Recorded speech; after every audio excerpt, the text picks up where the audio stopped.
This is the R.J. Harris Breakfast Show, and it's the first Monday of the month, and that could only mean one thing. Congressman Lloyd Smucker joins us. Good morning, Congressman Smucker. How are you?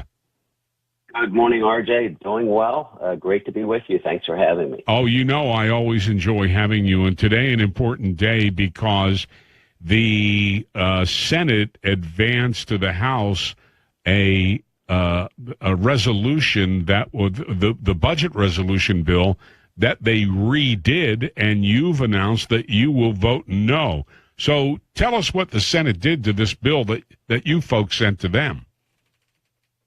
Sure. And let me first say it is absolutely critical that we extend the Tax Cuts and Jobs Act, that we ensure we keep tax rates low for individuals, for small businesses.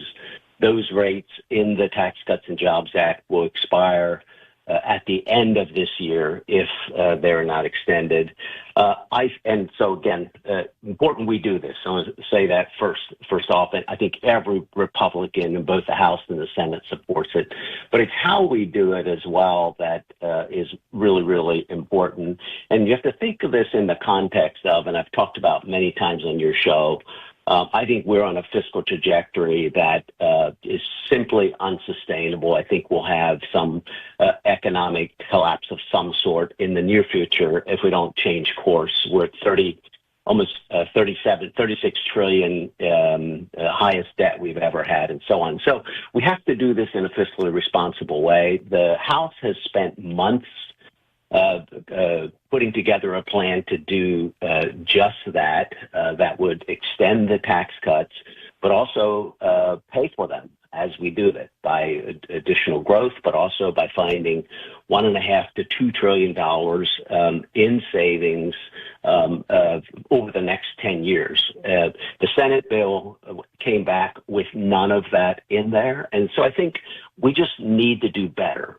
We can ensure that we put the country on a better fiscal path while extending the tax cuts. And so I think we have to have additional conversation that both chambers should come together to ensure that we do this. Now, remember as well, these are the initial instructions to the committees in both chambers. And so we will be working together to put together the final reconciliation bill, and that should be done quickly.